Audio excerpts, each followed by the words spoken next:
Merke Rodoreda. La Plaza del Diamante. Consulte nuestra página web, en ella encontrará el catálogo completo de Edasa comentado.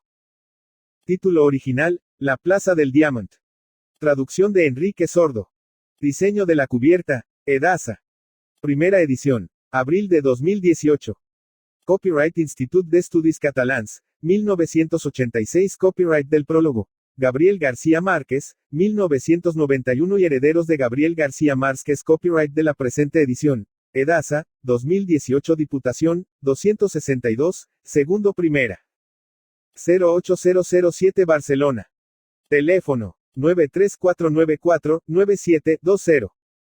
España Mail, info@edasa.es. Quedan rigurosamente prohibidas, sin la autorización escrita de los titulares del copyright, bajo la sanción establecida en las leyes, la reproducción parcial o total de esta obra por cualquier medio o procedimiento, comprendidos la reprografía y el tratamiento informático, y la distribución de ejemplares de ella mediante alquiler o préstamo público. Diríjase a Cedro, Centro Español de Derechos Reprográficos, si necesita fotocopiar o escanear algún fragmento de esta obra, o consulte la página.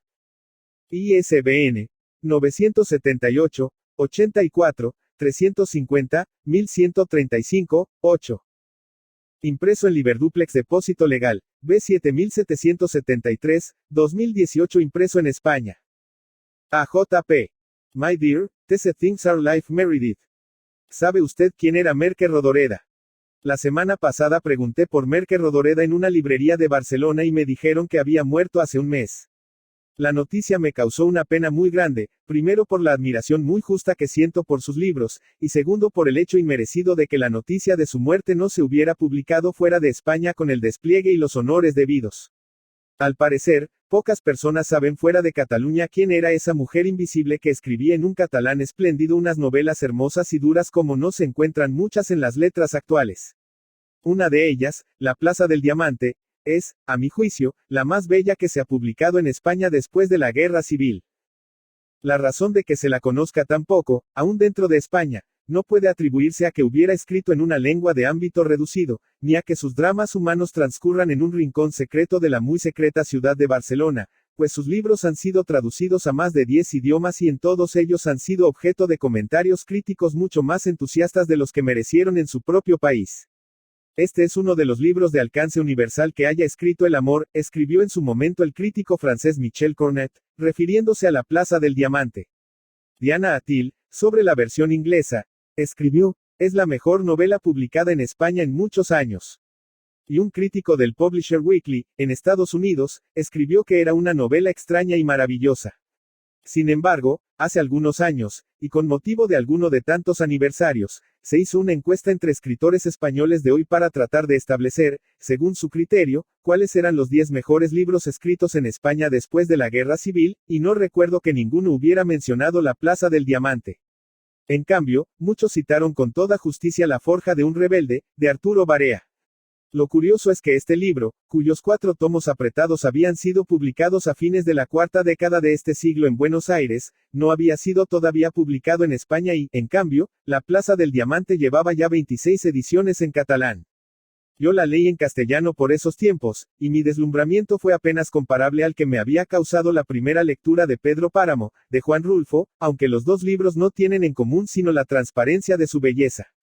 A partir de entonces, no sé cuántas veces la he vuelto a leer, y varias de ellas en catalán, con un esfuerzo que dice mucho de mi devoción. La vida privada de Merke Rodoreda es uno de los misterios mejor guardados de la muy misteriosa ciudad de Barcelona. No conozco a nadie que la haya conocido bien, que pueda decir a ciencia cierta cómo era, y sus libros solo permiten vislumbrar una sensibilidad casi excesiva y un amor por sus gentes y por la vida de su vecindario que es quizá lo que les da un alcance universal a sus novelas.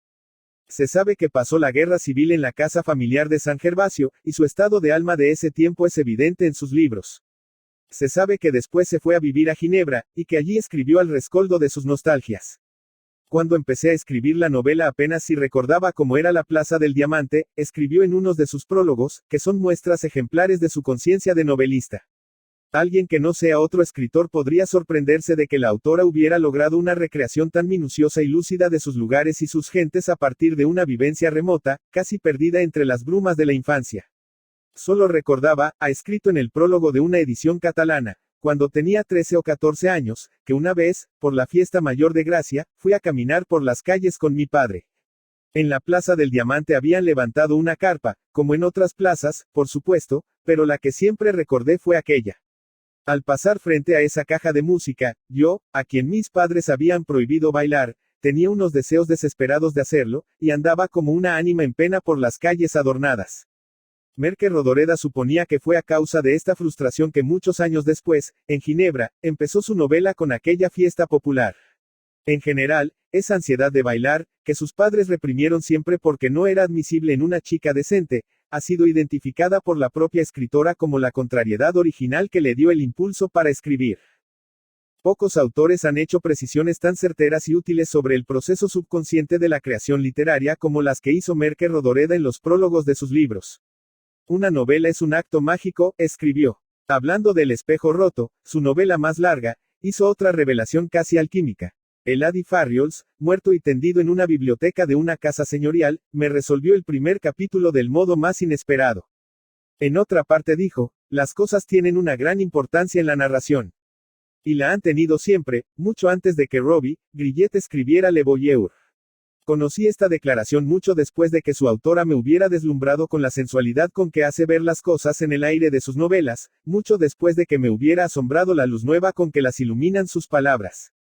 Un escritor que todavía sabe cómo se llaman las cosas tiene salvada la mitad del alma, y Merke Rodoreda lo sabía a placer en su lengua materna. En castellano, en cambio, no todos los escritores lo sabemos, y en algunos se nota más de lo que nosotros mismos creemos.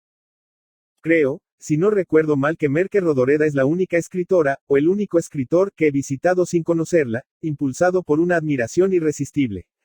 Supe por nuestro editor común, hace unos 12 años, que ella estaba en Barcelona por pocos días, y me recibió en un apartamento provisional, amueblado de un modo muy sobrio y con una sola ventana que daba sobre el jardín crepuscular de Monterolas.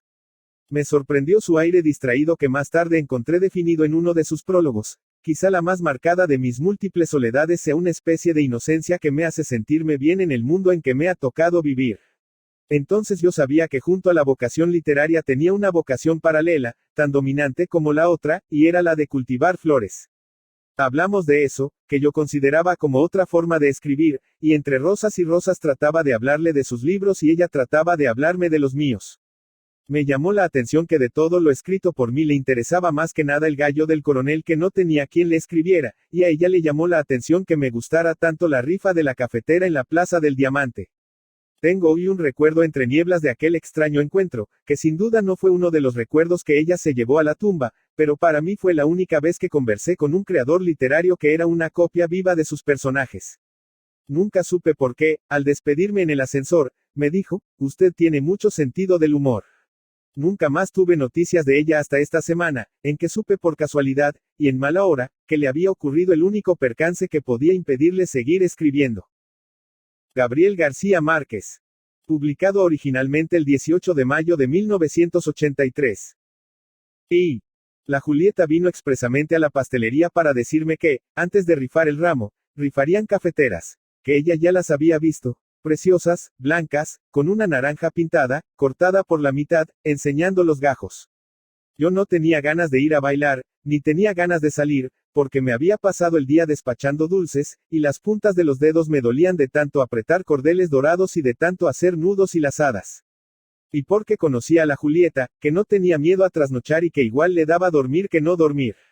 Pero me hizo acompañarla quieras que no, porque yo era así, que sufría si alguien me pedía algo y tenía que decirle que no. Iba de blanco de pies a cabeza. El vestido y las enaguas almidonadas, los zapatos como un sorbo de leche, las arracadas de pasta blanca, 3 pulseras de aro que hacían juego con las arracadas y un bolso blanco, que la Julieta me dijo que era de hule, con el cierre en forma de concha de oro. Cuando llegamos a la plaza ya tocaban los músicos. El techo estaba adornado con flores y cadenitas de papel de todos los colores. Una tira de cadenita, una tira de flores. Había flores con una bombilla dentro y todo el techo parecía un paraguas boca abajo, porque las puntas de las tiras, por los lados, estaban atadas más arriba que en el centro, donde todas se unían.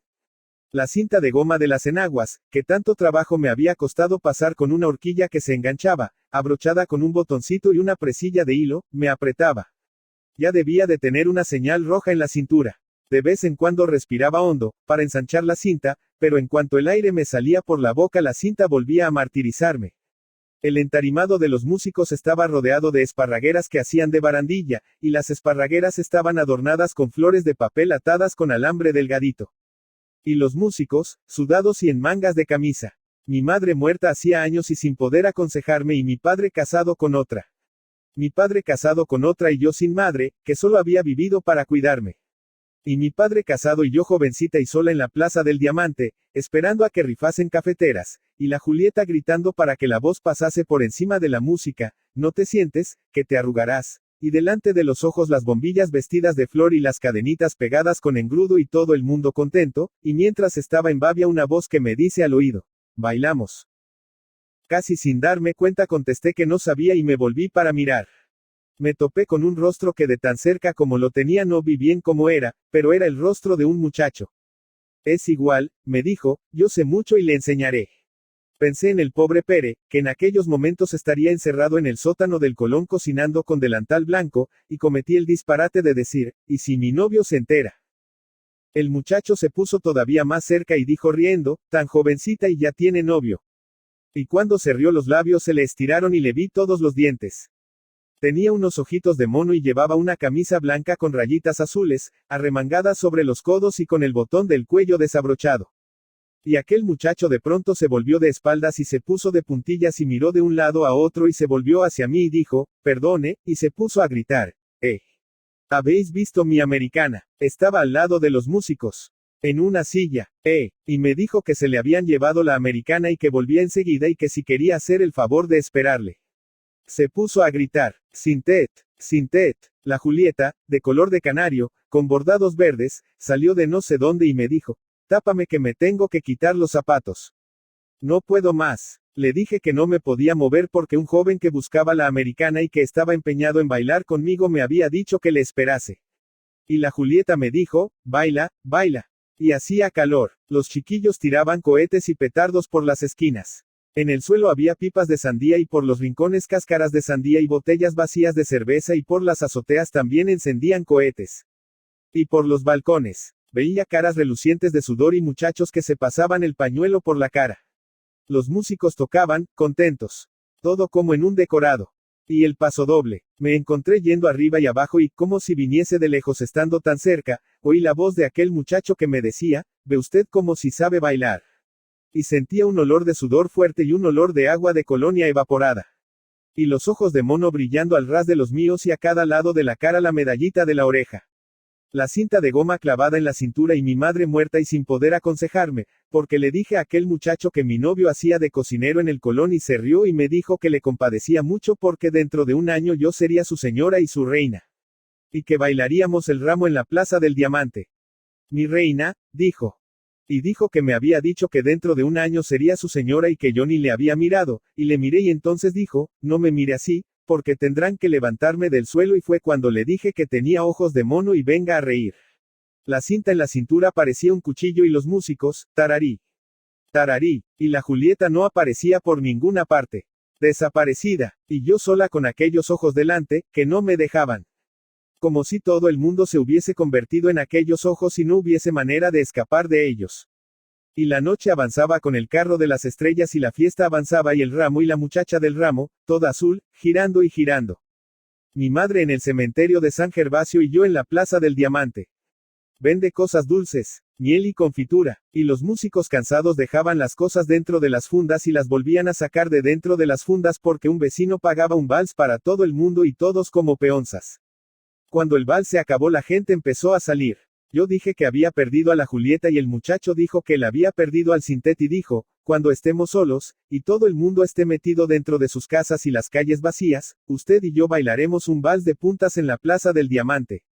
Gira que gira, Colometa. Lo miré muy incomodada y le dije que me llamaba Natalia y cuando le dije que me llamaba Natalia volvió a reírse y dijo que yo solo podía tener un nombre, Colometa. Entonces fue cuando eché a correr y él corría detrás de mí, no se asuste. No ve que no puede ir sola por las calles, que me la robarían. Y me cogió del brazo y me paró, no ve que me la robarían, Colometa.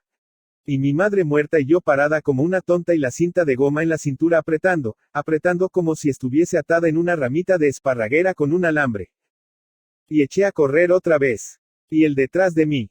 Las tiendas cerradas con la persiana ondulada delante y los escaparates llenos de cosas quietas, tinteros y secantes y postales y muñecas y tela extendida y cacharros de aluminio y géneros de punto. Y salimos a la calle mayor, y yo arriba, y él detrás de mí y los dos corriendo, y al cabo del tiempo todavía a veces lo contaba, la Colometa, el día que la conocí en la Plaza del Diamante, arrancó a correr y delante mismo de la parada del tranvía, pataplaf. Las enaguas por el suelo. La presilla de hilo se rompió y allí se quedaron las enaguas.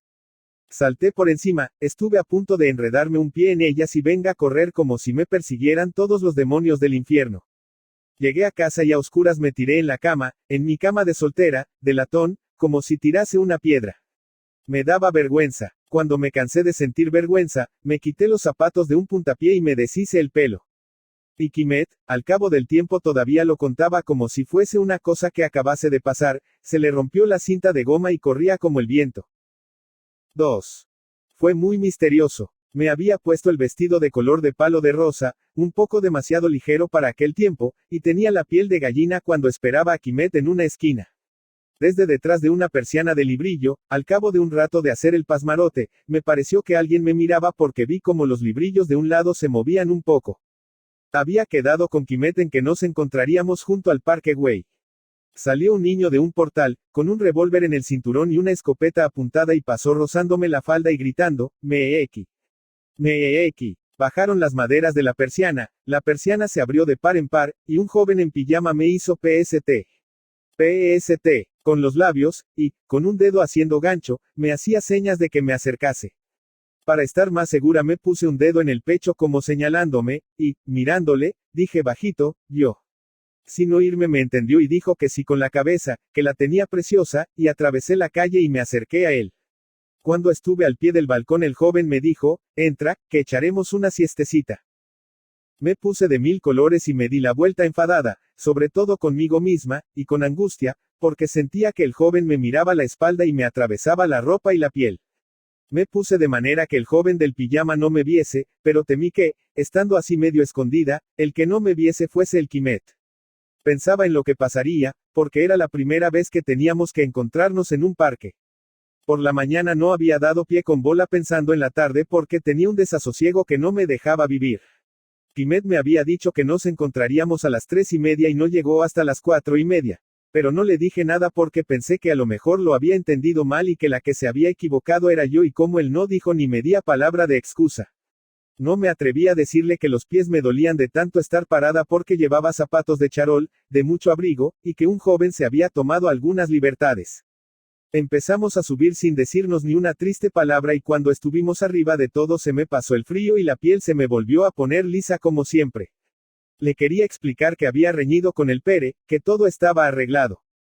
Nos sentamos en un banco de piedra en un rincón oculto, entre dos árboles cargados de hojas, con un mirlo que salía de abajo, iba de un árbol a otro dando pequeños gritos, un poco roncos, y estábamos un rato sin verle hasta que volvía a salir de abajo cuando ya no pensábamos en él, y volvía a hacer lo mismo.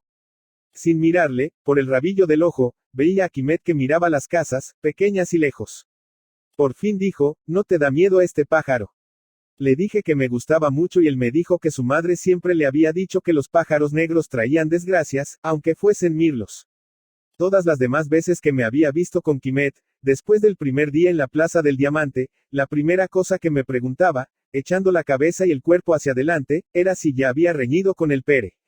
Y aquel día no me lo preguntaba y yo no sabía de qué manera empezar a decirle que ya le había dicho al Pere que lo nuestro no podía ser.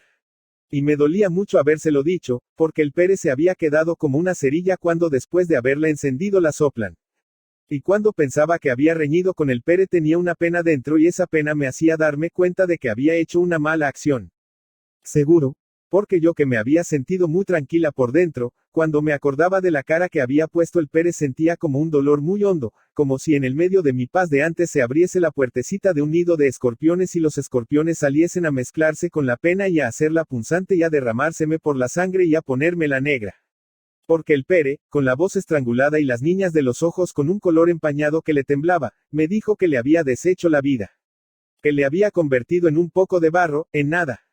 Y mirando al mirlo fue cuando el Quimet empezó a hablar del señor Gaudí, que su padre le había conocido el día que le aplastó el tranvía, que su padre había sido uno de los que le habían llevado al hospital, pobre señor Gaudí, tan buena persona, mira qué muerte más miserable. Y que en el mundo no había nada como el Parque Güell y como la Sagrada Familia y la Pedrera. Yo le dije, demasiadas ondas y demasiados picos. Me dio un golpe en la rodilla con el canto de la mano que me hizo levantar la pierna de sorpresa y me dijo que si quería ser su mujer tenía que empezar a parecerme bien todo lo que a él le parecía bien. Me soltó un gran sermón sobre el hombre y la mujer y los derechos del uno y los derechos de la otra y cuando pude cortarle le pregunté. ¿Y si una cosa no me gusta de ninguna manera? Tendrá que gustarte, porque tú no entiendes. Y otra vez el sermón, muy largo. Salió a relucir mucha gente de su familia. Sus padres, un tío que tenía capillita y reclinatorio, sus abuelos y las dos madres de los reyes católicos que eran, dijo, las que habían marcado el buen camino. Y entonces, que al principio no acabé de entenderlo, porque lo mezcló con otras cosas que decía, dijo, pobre María. Y otra vez las madres de los reyes católicos y que a lo mejor nos podríamos casar pronto porque ya tenía dos amigos buscándole piso. Y que me haría unos muebles que en cuanto los viera me caería de espaldas porque para algo era ebanista y que él era como si fuese San José y que yo era como si fuese la Virgen. Todo lo decía muy contento y yo estaba pensando en lo que había querido decir cuando había dicho, pobre María. Y me iba apagando del mismo modo que se iba apagando la claridad, y el mirlo sin cansarse saliendo siempre de abajo y yendo de un árbol a otro y volviendo a salir de abajo como si fuesen muchos mirlos los que lo hicieran. Haré un armario que servirá para los dos, con dos cuerpos, con madera de haya. Y cuando tenga el piso amueblado haré la cunita del nene. Me dijo que los niños le gustaban y no le gustaban. Que eso iba según la luna. El sol se ponía y, donde no daba, la sombra se volvía azul y rara. Y Quimet hablaba de maderas, que si una madera, que si otra, que si la jacaranda, que si la caoba, que si el roble, que si la encina. Fue entonces, me acuerdo muy bien y me acordaré siempre, cuando me dio un beso y así que empezó a darme el beso vi a nuestro Señor en lo más alto de su casa, metido dentro de una nube inflada, rodeado de una cenefa de color de mandarina que estaba descolorida en una punta, y nuestro Señor abrió los brazos muy abiertos, que los tenía muy largos, cogió la nube por los bordes y se encerró como si se encerrase dentro de un armario. Hoy no tendríamos que haber venido. El primer beso se juntó con otro y todo el cielo se nubló. Yo veía la nube que iba escapándose poco a poco y salieron otras nubes más flacas y todas se pusieron a seguir a la nube gorda y Quimet sabía a café con leche. Y gritó, ya cierran. ¿Cómo lo sabes? ¿No has oído el silbato? Nos levantamos, el mirlo escapó asustado, el aire me movía la falda. Y bajamos, caminito abajo. Sentada en un banco de azulejos había una niña que se metía los dedos en la nariz y después pasaba el dedo por una estrella de 8 puntas que había en el respaldo del banco. Llevaba un vestido del mismo color que el mío y yo se lo dije a Quimet. No me contestó. Cuando salimos a la calle le dije, mira, todavía entra gente. Y me dijo que no me preocupase, que pronto les echarían. Íbamos calle abajo y en el momento en que estaba a punto de decirle, ¿sabes? Ya he reñido con el Pere, se paró en seco, se me puso delante, me cogió por los brazos y me dijo, mirándome como si fuese una persona de mala ley, pobre María. Estuve a punto de decirle que no se preocupase, que me dijese lo que le pasaba con la María, pero no me atreví. Me soltó los brazos, se me puso al lado otra vez, y ala para abajo, hasta que llegamos a Diagonal, Paseo de Gracia. Empezamos a dar vueltas alrededor de un montón de casas, y yo no podía más con mis pies. Cuando hacía media hora que dábamos vueltas me volvió a coger por los brazos, estábamos debajo de un farol, y cuando yo creía que me iba a decir otra vez pobre María, y aguantaba la respiración esperando que lo dijese, dijo con rabia. Si no llegamos a bajar pronto de allá arriba, entre el mirlo y todo lo demás, no sé lo que hubiera pasado. Pero no te fíes, porque el día que te pille te vas a enterar. Seguimos dando vueltas a las casas hasta las 8, sin decirnos ni una palabra, como si fuésemos mudos de nacimiento. Cuando me quedé sola miré al cielo y solo era negro. Y no sé, todo ello fue muy misterioso. 3. Me lo encontré plantado en la esquina, por sorpresa, un día que no tenía que venir a buscarme. No quiero que trabajes más para ese pastelero. Me he enterado de que va tras las dependientas. Me puse a temblar y le dije que no gritase, que no podía dejar la casa así, de cualquier manera, y sin educación, que, pobre hombre, no me decía nunca ni palabra y que vender dulces me gustaba y que si me hacía dejar de trabajar a ver qué. Me dijo que en el invierno, una tarde, cuando ya era oscuro, había venido a verme trabajar. Y dijo que mientras yo acompañaba a una clienta a escoger una caja de bombones al escaparate de la derecha, el pastelero me seguía con los ojos, no a mí, sino a mi trasero. Le dije que iba demasiado lejos y que sería mejor que lo dejásemos si no tenía confianza en mí. Sí que tengo confianza, pero no quiero que el pastelero se divierta. Te has vuelto loco, le dije, es un señor que solo piensa en su negocio. Oyes. Me enfadé tanto que la cara me ardía. Me cogió por el cuello con una mano y me zarandeó la cabeza. Le dije que se retirase y que si no me hacía caso llamaría a un guardia.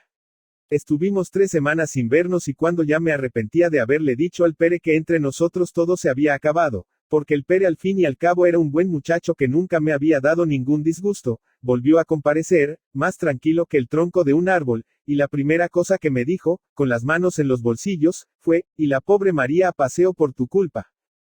Íbamos hacia la calle Mayor por la Rambla del Prat. Se detuvo frente a una tienda que tenía muchos sacos en la puerta, metió la mano dentro de un saco lleno de arvejas, dijo, ¡qué arvejas más bonitas! Y seguimos andando. Se había quedado con unas cuantas arvejas en la mano y cuando yo estaba más distraída me las metió en la espalda por el cuello de la blusa. Me hizo pararme delante de un escaparate lleno de ropa de confección, ves, cuando estemos casados te haré comprar delantales como esos. Yo le dije que parecían del hospicio y él dijo que eran como los que llevaba su madre y yo le dije que tanto me daba, que yo no quería llevarlos porque parecían del hospicio. Dijo que me presentaría a su madre, que ya le había hablado de mí y que su madre tenía muchas ganas de ver cómo era la novia que su hijo había escogido. Fuimos un domingo. Vivía sola. Quimet estaba de pensión para no darle trabajo y decía que así eran más amigos, porque, juntos, no se llevaban bien. Y su madre vivía en una casita hacia los periodistas y desde la galería se veía el mar y la niebla que a veces lo tapaba. Era una señora menuda como una ardilla, peinada de peluquería, con muchas ondas. Tenía la casa llena de lazos. Quimet ya me lo había dicho. Encima del Cristo de la cabecera de la cama, un lazo. La cama era de caoba negra con 2 colchones y una colcha crema con rosas encarnadas y todo alrededor haciendo ondas ribeteadas de encarnado. En el tirador de la mesita de noche un lazo. En los tiradores de cada cajón de la cómoda, otro lazo. Y un lazo en cada tirador de cada puerta. A usted le gustan mucho las cintas, le dije. Sin cintas una casa no es una casa.